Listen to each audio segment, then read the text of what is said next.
So yeah, as long as you have a couple of blocks and a strap, we should be set for today's practice. I like studying languages. I always have. It was just kind of one of those things that I took to, and it's probably a good thing. I studied Spanish in my undergrad and minored in it.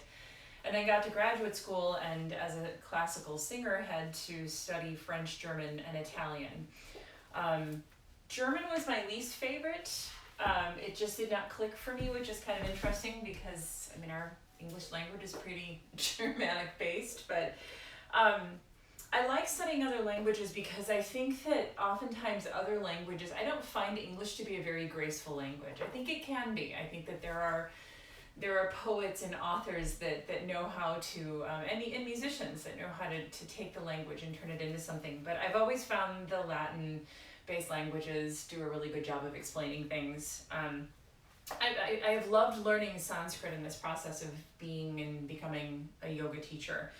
And I came across the word, I had been reading the Yoga Sutras, and this is in the first chapter. This is verse 33, and they're talking about it. There's a concept in Buddhism that's oftentimes embraced in the yoga philosophy of the four locks and keys. And in this, one of the words that comes up is Karuna. And Karuna has the base of the word karma in it. The kara means to do or to take action. The actual translation of this word as it's translated by the manifestation of the Buddha is a quavering of the heart in response to a being's pain. And I just thought, oh my God, that's the greatest thing ever, all compacted into that word karuna. I mean, wow, that's a lot. And I think it is that. It's such a great way to describe compassion, that feeling when somebody near us, or even, when it's not people that we'll ever meet. I think we feel this a lot within the Black Lives Matter conversation and movement that's happening. More and more people, thankfully, are starting to understand that feeling, that quavering, and it can be almost uncomfortable. And it's a deep-seated compassion, and it's a really, really lovely thing. The four locks and keys, I think, are really interesting, and they're worth looking at. By cultivating attitudes of 1, friendliness toward the happy, 2, compassion for the unhappy, and that's where the word karuna came in, delight in the virtuous, and disregard toward the wicked, the mind stuff retains its undisturbed calmness. So a lot of this practice, a lot of what goes on in the sutras is just simply how to get the mind, or the mind stuff, I love that, the vrittis, to focus, to settle down a little bit and not be such a big distraction. What I find interesting about these locks and keys, the locks are happy people, unhappy people, virtuous people, and wicked people. Now, I think I really understand. Sometimes it can be frustrating, especially because of the sort of the socioeconomic divide in this country and other countries. Sometimes dealing with people who are very, very virtuous can be hard to stomach. Wicked people, obviously, and even unhappy people. Sometimes we have those folks where we're like, "You're such a Debbie Downer."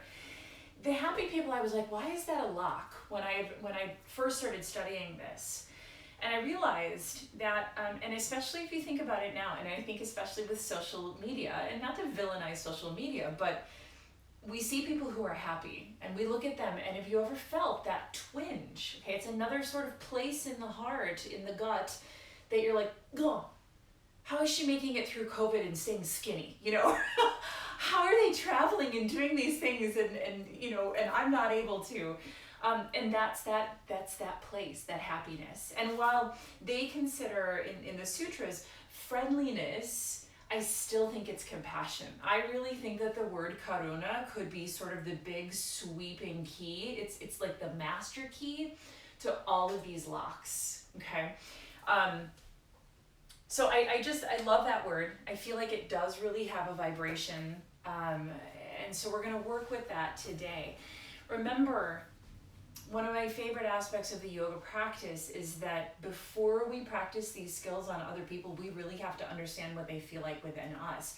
So if we don't understand how to be compassionate with ourselves, when we look at that post and we're mad at the skinny woman who made it through COVID without gaining weight, or whatever it is, I say that jokingly, we have to be compassionate with ourselves. We have to have that quavering of, it's okay. I understand why you're feeling that way. It's very natural. We're going to move forward from this. It's going to be okay. Then we can have the Karuna, that quavering of the heart center for other people, but we have to practice here first. We have to know what it feels like here, and then we can put it out, okay? So we're going to start out in, why don't we start on our back, actually? I think this is a really great way to practice the 3-part breath. If you'd like to use your blocks, or if you prefer pillows and blankets, to set up what I like to call the heart bridge. One of my teachers talks about, Andrea Russell, talks about compassion living at the backside of the heart. And I always found that to be really, really intriguing. So let's play with that concept and see if we can put a prop, a blanket, a block, a bolster, whatever you've got, in that space between the shoulder blades, which is the backside of the heart, and then another prop back there behind the head. Now, the blocks in this shape really lift the heart up and open. If this feels too high, if you get here and you're like, whoa, this is really vulnerable, it's okay. Just take everything down a little lower, just like that. Or bring in softer, squishier objects to support your loving, compassionate heart. So let's take a few rounds of breath here.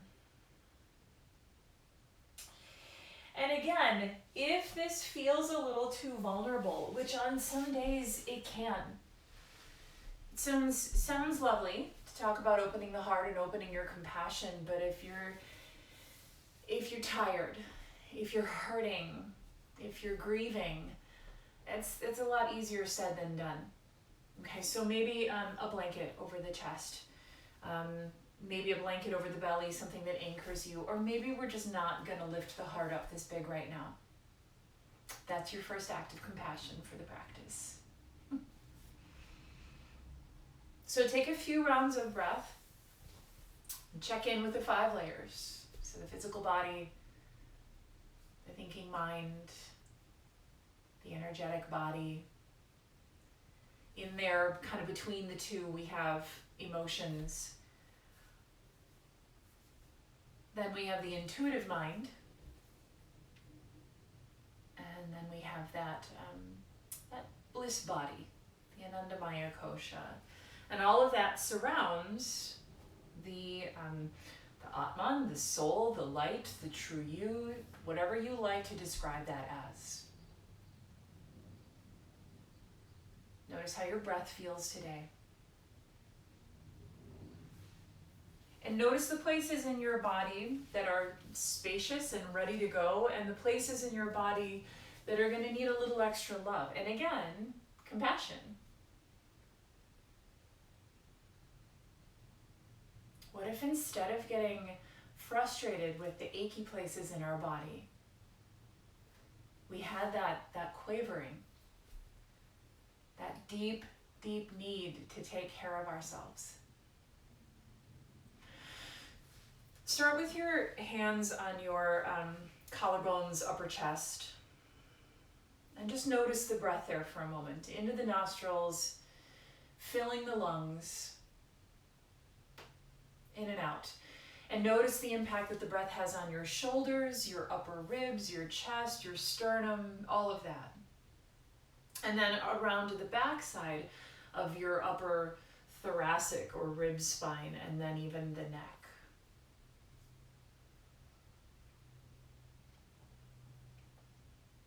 Then let your hands rest on your low ribs, which is really the origin of the breath, because that's where the diaphragm lives. And the diaphragm contracts and allows the breath in. And then releases and the breath moves out because of the abdominal muscles. So notice the ribs, and again, all the way around, not just the front and the sides, but notice what's happening across your back as well.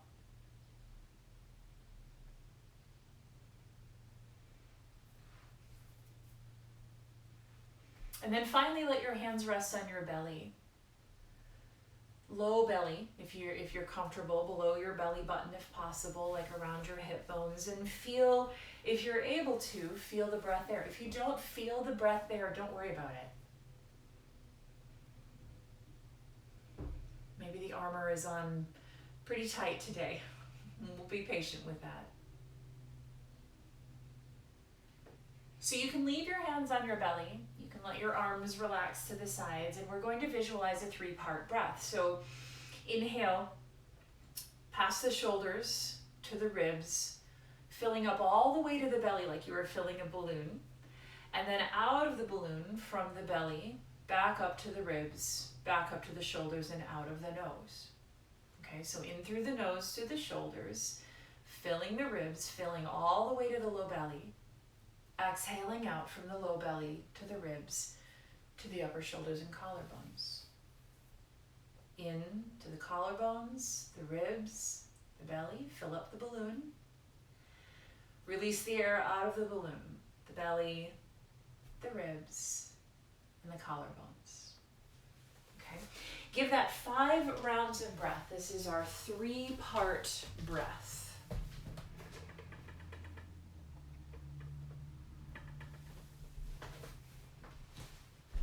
And you might find places of tension as you allow the breath to move along this path. And don't worry about it.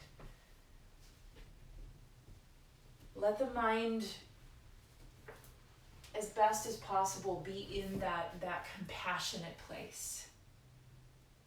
But also be really honest with yourself when that little voice comes in and goes, why is there tension there? Just notice it.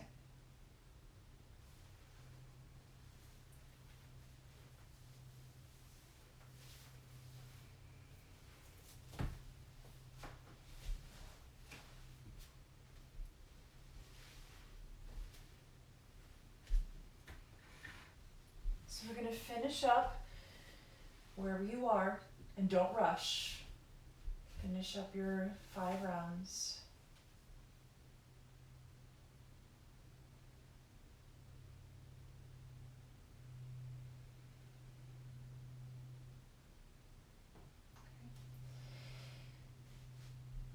We're going to take in one more breath, and we're going to chant an Om together. And feeling like the action of the exhale for the Om starts from the low belly to the ribs all the way up to the collarbones. So let's take a big breath in, collarbones, ribs to belly.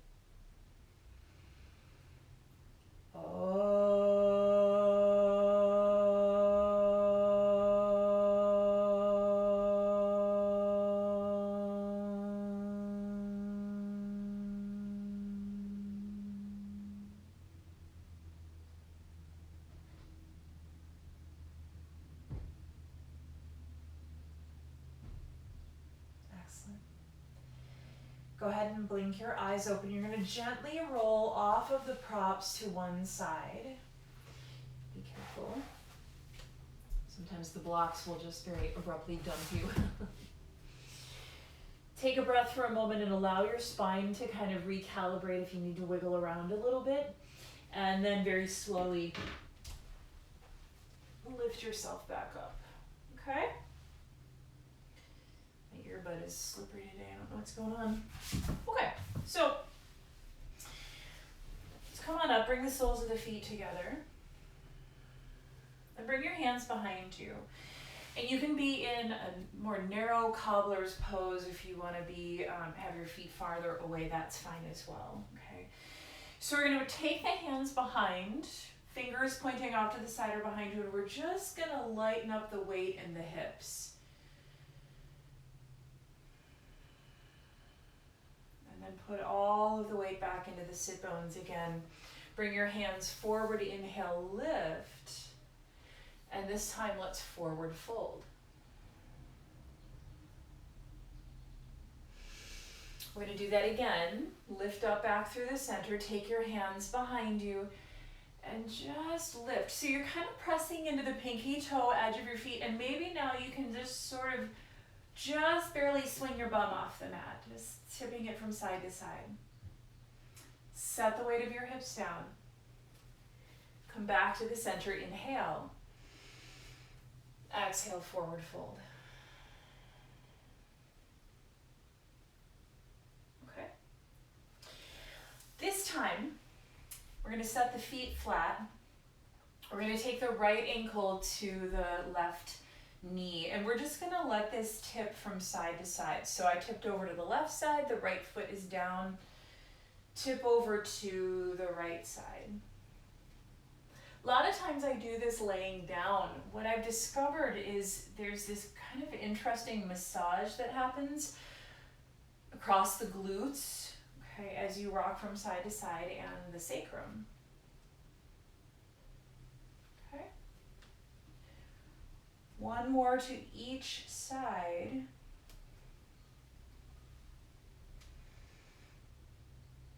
Good, and then come back to the center. Now you can turn your fingertips, I don't know if you can see this. Some people prefer to have them pointing in the same direction as their toes, out to the side and even behind you. I really feel like whatever works best for your shoulders. We're gonna lift the hips up just a little bit, not super high. They've got a little bit of swing to them. We're not super tight or clenched here. The idea here is to let gravity impact the external rotation of the right thigh, and then slowly bring your hips down. Now see if you can bring your chest a little closer to that right thigh. Okay? Go ahead and unwind that. Extend your right leg. Hug your left knee. Inhale.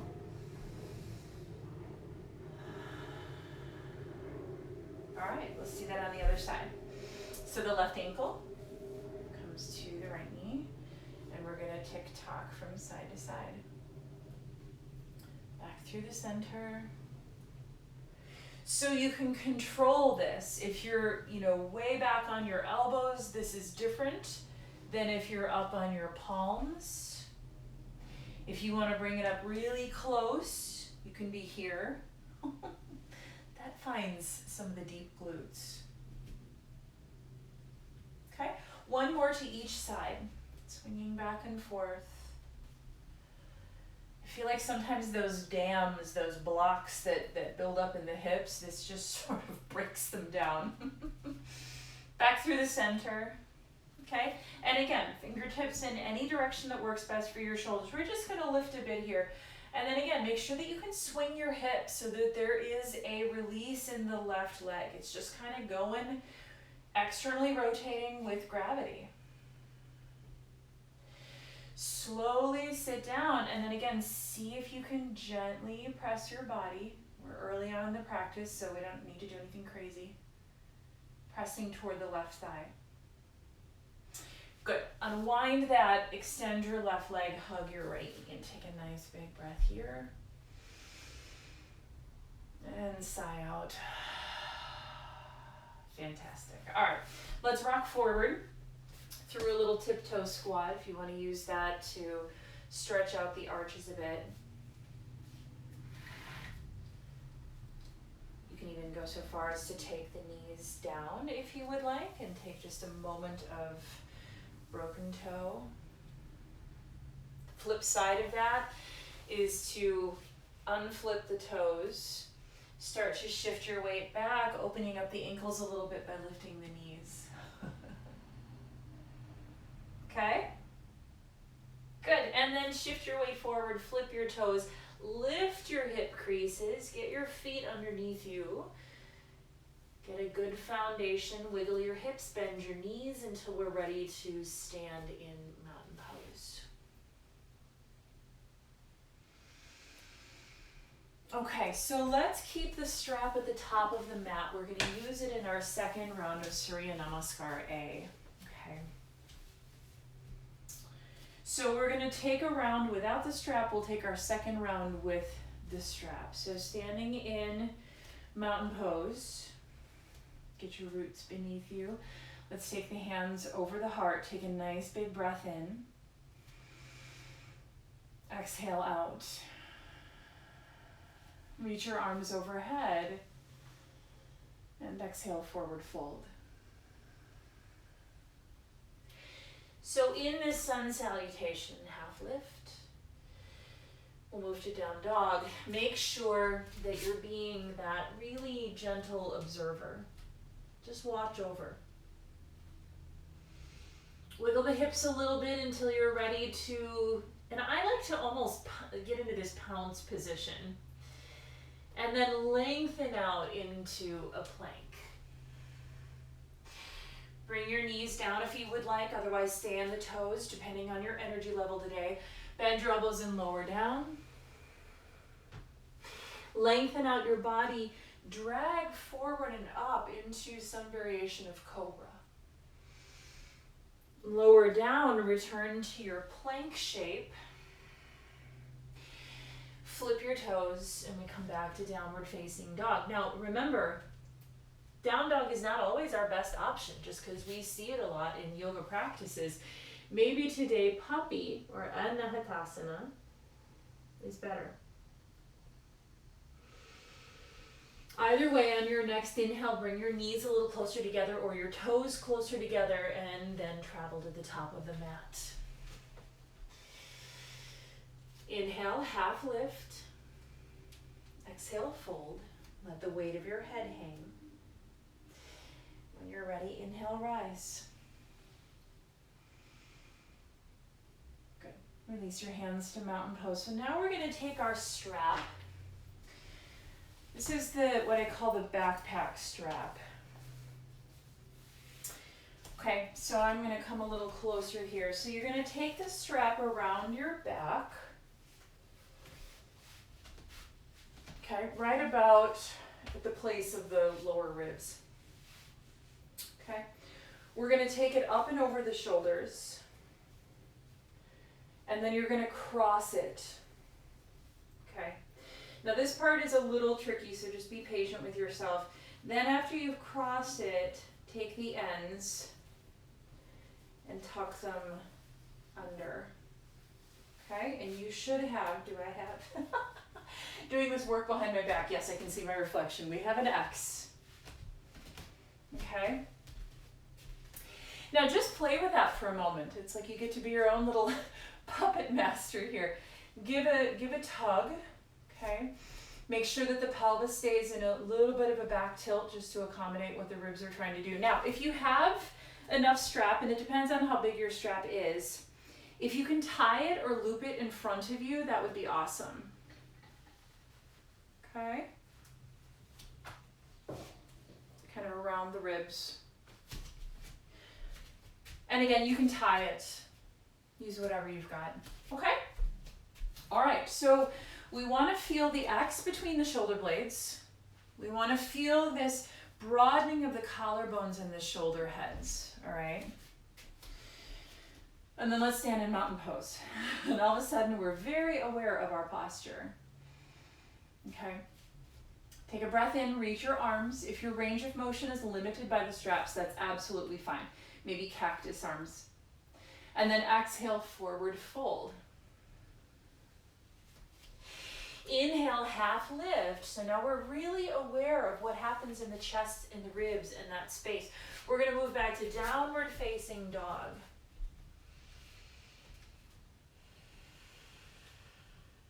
Okay. Lengthen out to plank. And this is where I really love the use of this strap. So in our plank, you're pressing back through your heels. You're reaching out through the crown of your head. And you've got this support because of the strap. Shift your weight forward.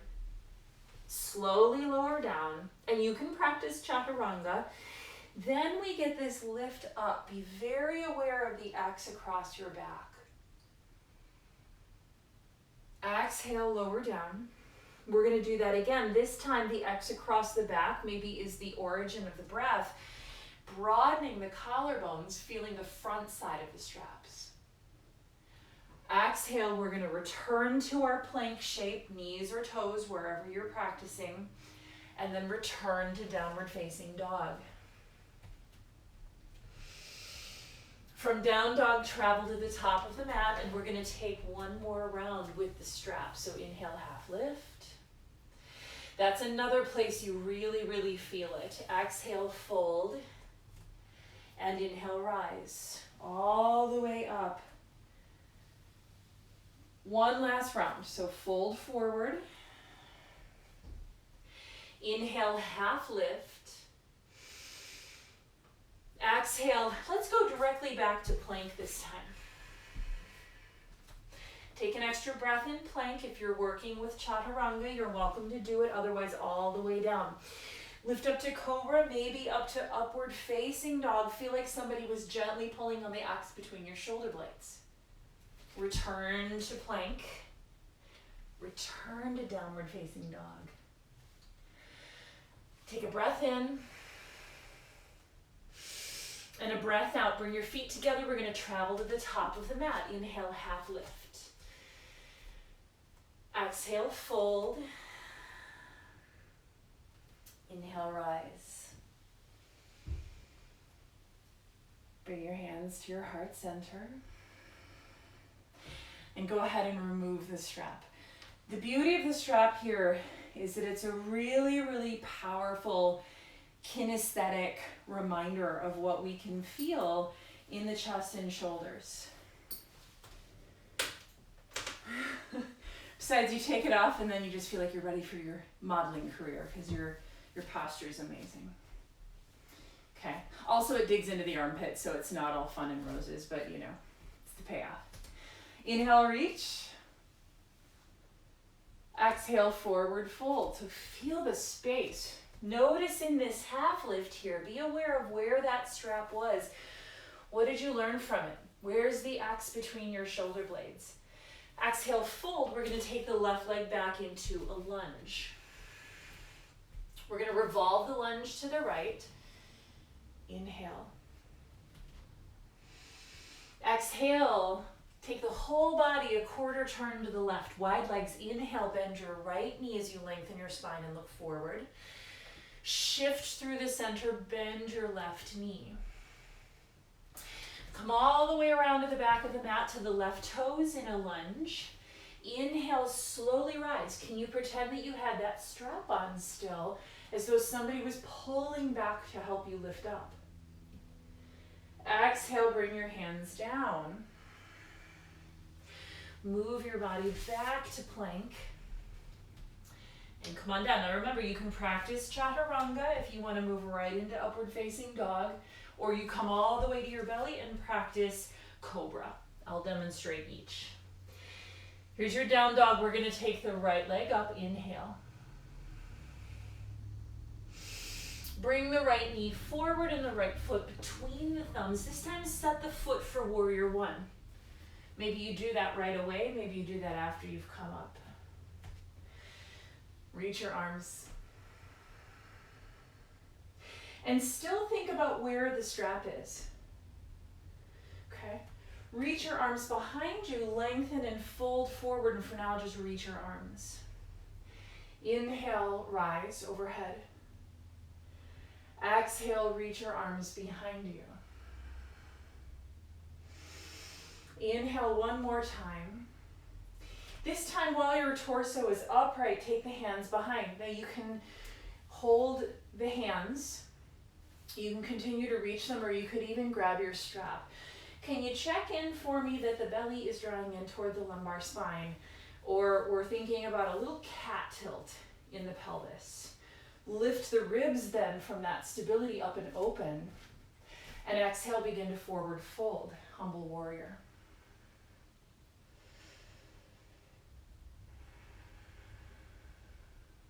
One more breath in and out. Inhale, rise as though you were being lifted by your hands. Reach your arms to warrior one once again. And exhale, bring your hands down to the mat. We quarter turn to the left. Keep that right knee bent in a side lunge. Shift through the center to the left side. Bend the left knee. Come all the way around to the top of the mat. Step forward. Let's see if we can come into a standing half split just for a moment. And then the right foot comes down and we inhale, half lift. Exhale, fold. Inhale, rise. Good. And again, exhale, forward fold. Right leg is going to go back first this time, and we twist to the left. Feel that X, where that strap had made an X between your shoulder blades. Good. And then unwind, quarter turn to the right. Start with the legs wide, inhale, and then bend your left knee. Through the center, bend your right knee. And then walk around to the right leg. Okay? Slow rise up. Use the muscles down the back. Reach up, high lunge. Exhale, bring your hands down. Move directly back to plank. Now again, you can be on your knees, your toes. You're going to lower down either to chaturanga or all the way down to the floor. Take a back bend. And then return to your plank and return to downward facing dog, lifting from your hip creases. Continue that lifting with the left leg. Bring the left foot forward into a lunge. Turn that lunge into warrior one, and again, use the back muscles to rise. Inhale, reach. Exhale, take the hands behind you. Slightly folding forward. Inhale, reach. Exhale, reaching the hands behind you once again. One more time, Virabhadrasana. Stay upright, clasp the hands, grab the strap, whatever variation you're taking. Slight back tilt to the pelvis so that we can lift the ribs and fold. Now the hands can stay at your sacrum. If this bothers your shoulders, just bring your hands down to the floor. You can also begin to take your torso inside the left leg, maybe point the crown of your head toward the floor and take your knuckles up to the ceiling. Is there space across the collarbones where the strap would have been holding that open? Inhale, rise. Reach the arms to warrior one. Good. Exhale, bring your hands down inside the left leg, quarter turn. Just keep that left leg bent for our side lunge. Shift through the center, bend your right knee, side lunge here. And all the way around to the top. And again, once you're facing the right big toe, lift up. See if the standing half split happens. And then slowly set the left foot down. Inhale, half lift. Exhale, fold. Inhale, rise. Good. Hands to heart center, pause there for a moment. We're going to take the right leg in front of the left leg, crossing them. Shift your weight back and forth a little bit so that eventually you find an even distribution of weight between the 2 feet. And then forward fold. You could practice with that strap on the entire time, but after a while, there's a little chafing, so I leave that up to you. Inhale, half lift, and now shift the weight back and forth between the 2 feet. More weight in the right, more weight in the left. And then evenly press down through both feet in that fold. We're going to release the left leg, set that knee down, come back into a seated twist. Inhale, reach your arms. Exhale, rotate to the right. And we're going to have these cactus arms.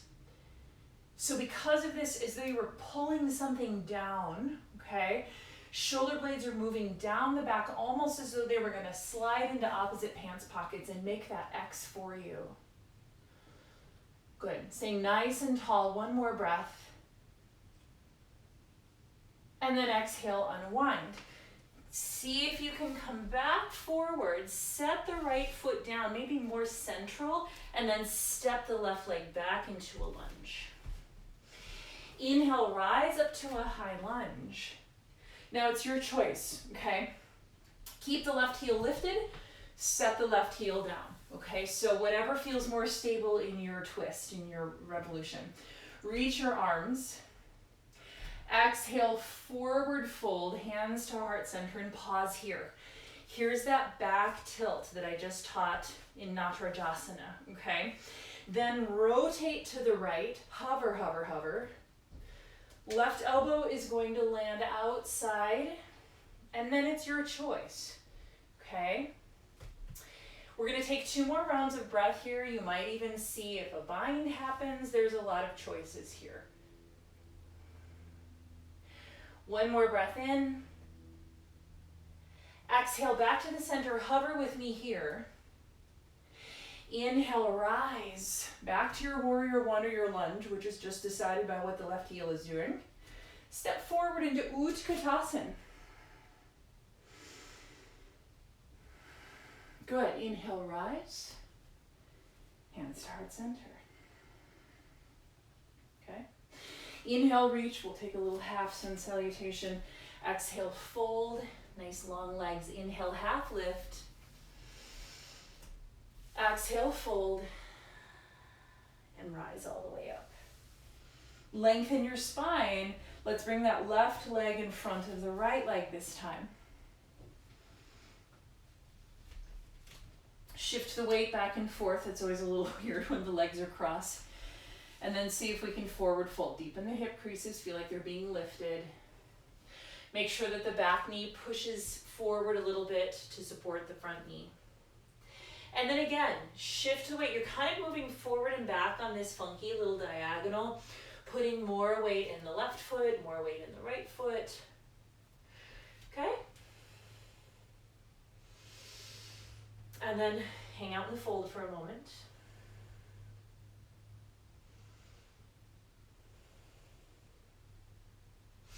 Good. Inhale, half lift. We're going to take the right leg all the way down as we did before, so we end up in that seated twist, okay? And we're going to make sure that the abdominal muscles really assist us here rather than the arms first. Rotate to the left, okay? Then we're going to pull down on that thing from the ceiling, whatever it is, hook the left elbow. Or if that's not working, if your shoulders aren't digging that today, just cross the arm over. That's totally fine. Think about where that strap was across the shoulders and then crossing in the space between your shoulder blades. Good. And then we unwind. Shift the weight forward, left foot comes to the center. Unwind back into, again, either a lunge or a warrior 1, whichever one feels more stable today, okay? We're gonna reach the arms.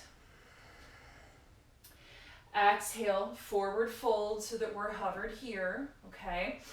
Then we're gonna rotate to the left again, making sure that the core muscles do it. Did your hip swing out to the left? Because mine just did. We're gonna swing it back a little bit, then we can go ahead and hook the elbow. Now remember, you have a lot of choices. If the elbow doesn't wanna hook, maybe the hand sets here, okay? This is where that self-compassion comes in as well. Find your edge. Don't let any of the shoulds in the brain tell you that you need to go past it. 1 more breath in. Exhale, come back to the center, hovering in the forward fold. Inhale, rise to the lunge or the warrior 1. Exhale, step forward into Utkatasana. Inhale, reach. Exhale, forward fold. Let the weight of your head go for another breath in and out. Inhale, half lift. Let's meet in plank. And again, knees or toes, you guys, this is always a choice. Slowly lower down. Lengthen forward and up. Find the back bend. The back bend for this moment. And then come back to your tabletop or plank, and you decide. Do you need 3 rounds of breath in child's pose, in puppy, Anahatasana? or in downward facing dog. Feel your breath. Feel the heartbeat and feel the whole space that is the heart center.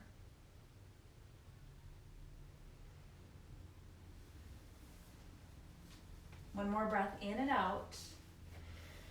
We're going to meet in down dog or in puppy. You can travel from your knees, and then we're going to come to the top of the mat. Meeting in a half lift. Inhale.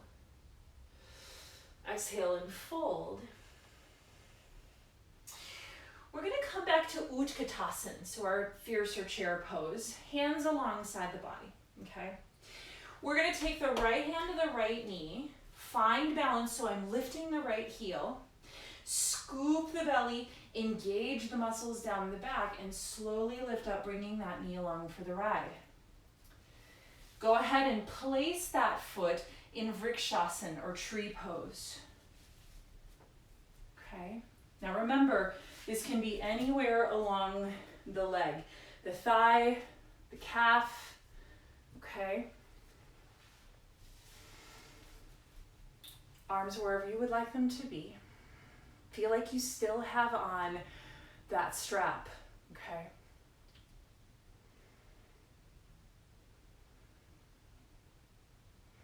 Now let's see if we can grab onto that knee again just to give it some assistance. Let the foot go, wrap the right leg over the left leg. Keep the hips level as you sit back into your chair. Arms reach to the side and bring the right arm under the left arm in Garuda's wings here. Now this really lets you focus on the space between your shoulder blades.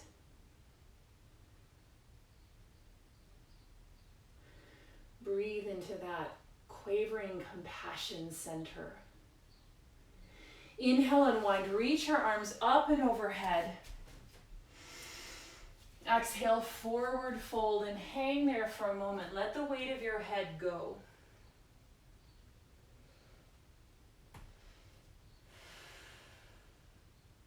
Bend your knees, come up to that chair pose again that we started this all from. Okay, again, point the sacrum down, just the tiniest little tilt in of the belly so that's stabilized. Left hand grabs the left knee. Engage everything so that this slowly lifts up, externally rotate, and place the left foot this time for our tree pose on this side. You can be in half lotus. You can have the toes down as a kickstand, whatever you need, okay? Arms wherever you would like them. If you want to really be close into the heart center, you're here. If you want to feel like it's open and expanded, that's here.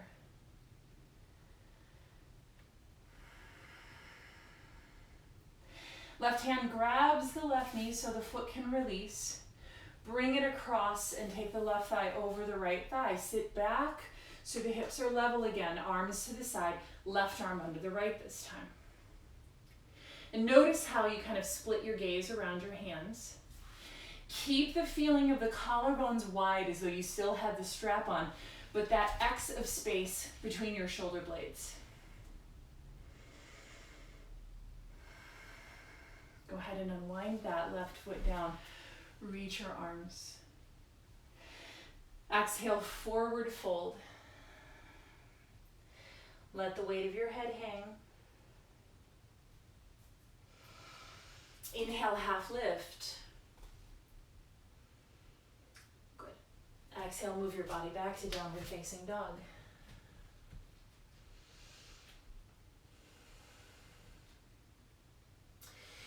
We're going to take the right knee forward, swing the hip so that the leg externally rotates. Okay. Sitting very elevated here in our pigeon pose, very active. Press into the outer edge of this right leg and really lift up.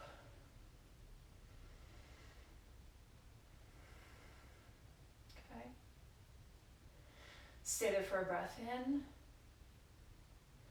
And as you're ready, you can exhale, come on down to the elbows, but still keep that little bit of lift.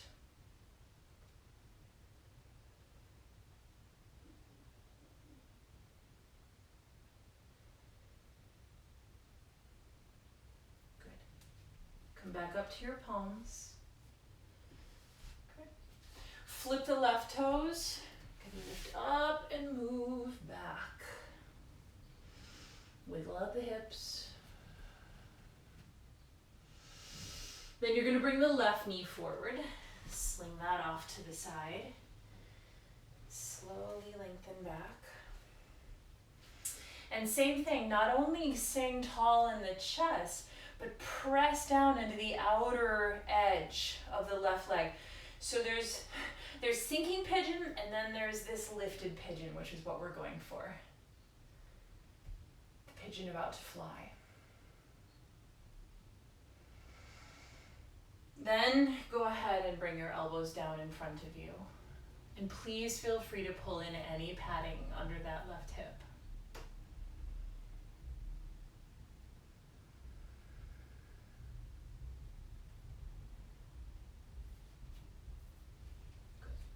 Come on up to your palms again. Making this shape active again by flipping the toes, lift the right knee, bring that left leg under the body and return to downward facing dog. Okay. Go ahead and come down to your knees and we're going to swing the legs around in front of us. So we'll return to the shape that we were playing with at the beginning of the practice. Okay. Now, it can be nice to use blocks for this, but you don't have to. Just make sure that your palms are very centered on the blocks. We're going to start out with our reverse tabletop. So you're going to press down, and again, the blocks are just an option. Just be mindful that the palms are very centered on them so the blocks don't tip. Okay.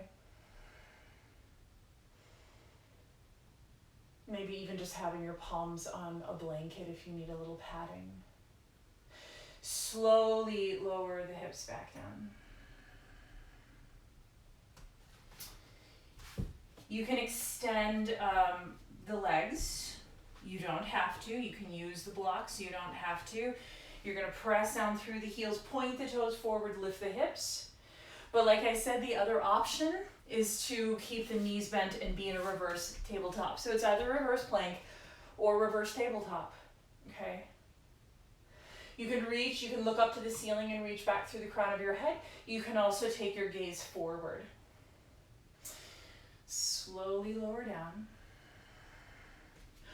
One last round, okay?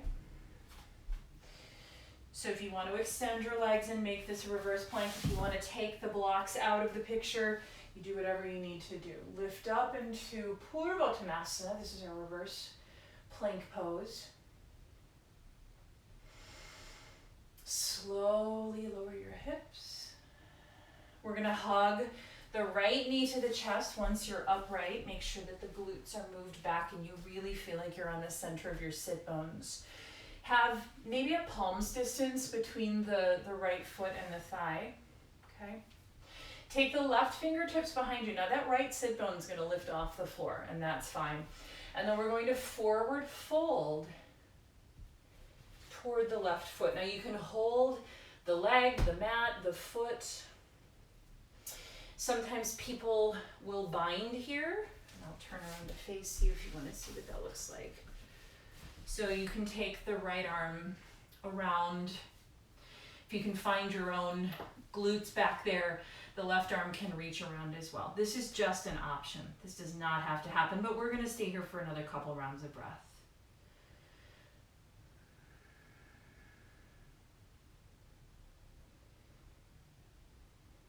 Go ahead and unwind. Slowly lift back up again. Okay. Take your legs out in front of you. Find the center of the sit bones, and I know I have to kind of move the flesh back. Left knee bends. Space between the foot and the thigh. Right hand is an anchor. Reach up through the left arm and then fold forward.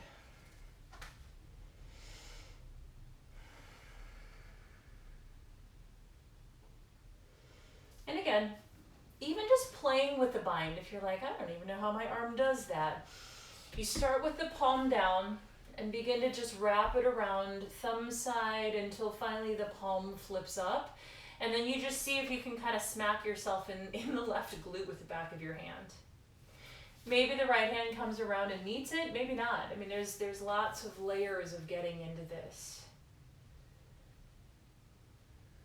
One more breath in and out in the forward fold. And then slowly lift up. Okay.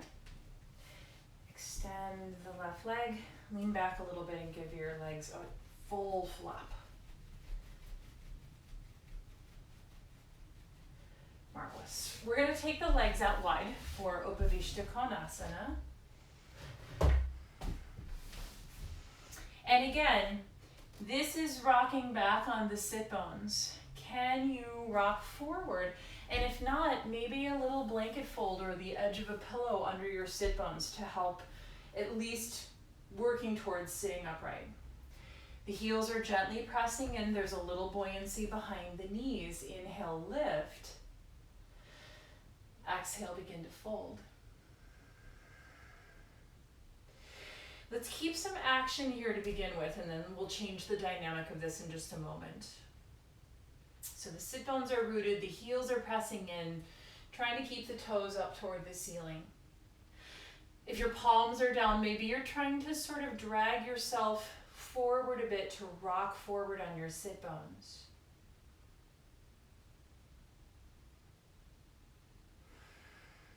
Now, shake out the legs and relax them. Release the weight of your head and begin to round your spine and drape. And try to release as much as possible here.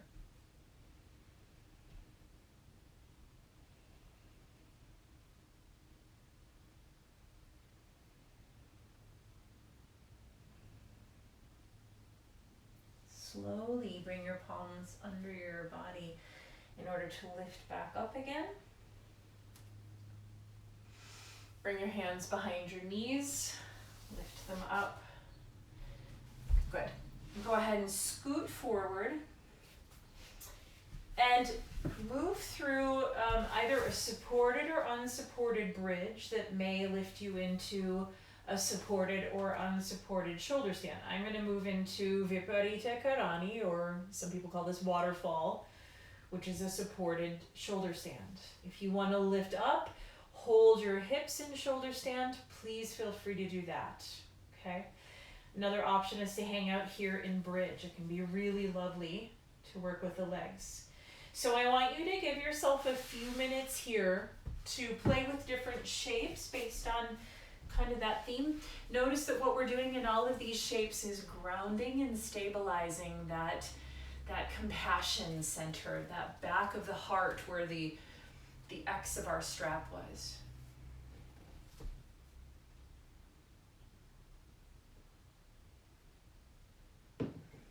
I've tried a longer practice, like to leave the strap on for longer. The place that it starts to get irritating is under the armpits. I've done it longer with long sleeves on, so it's worth a try if you want to experiment more with it at home. It's very, very kinesthetically informative.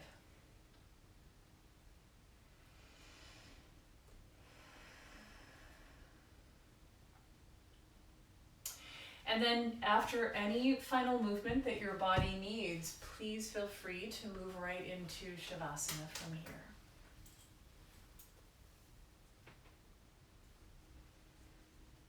And use the props. If you have furniture close by, this is the lovely part of the home practice. Sling your legs up so that your calves rest on a couch or a chair or an ottoman nearby. Okay.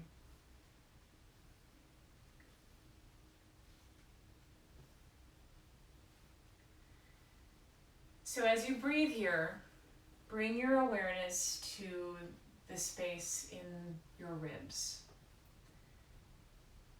We have the lungs, we have the diaphragm, moving prana, moving oxygen. We have the physical heart, pumping blood. And then we have that massive energetic intersection, the heart chakra. thousands of nadis, of pranic byways intersect to make anahata, the heart center. And in that amazing heart center lives the capacity for love and for grief, for compassion, for hatred. All of those things live in that place. Feel the space across the back side of the heart. Feel the space around the sides and the front. And that quavering of compassion. And hopefully during this hour of practice, it was compassion for you.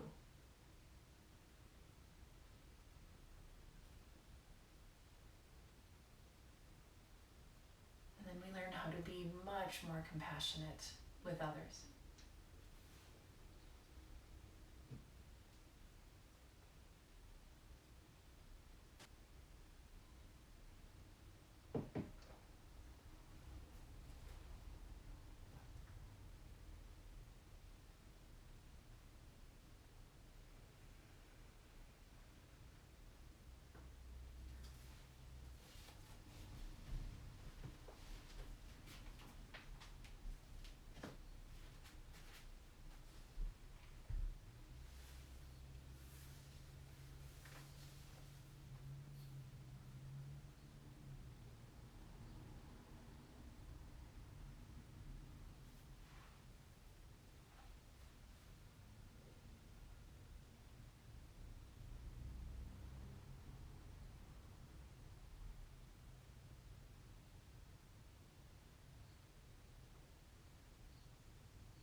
Begin to deepen your breath.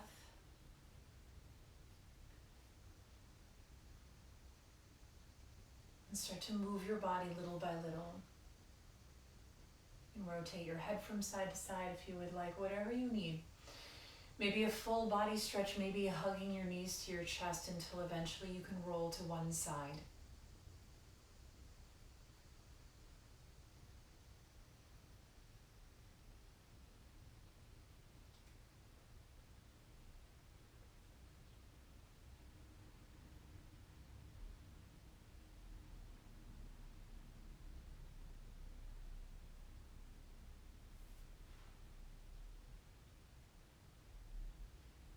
And then in your own way, in your own time, come on up to a simple seated position.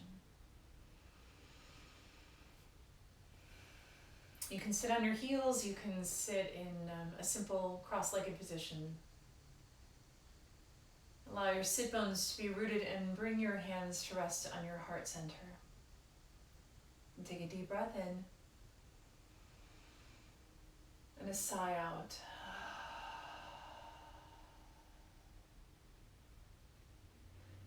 The divine source of compassion in me sees and bows to the divine source of compassion in you. Thank you so much for your practice today. I wish you peace. Namaste.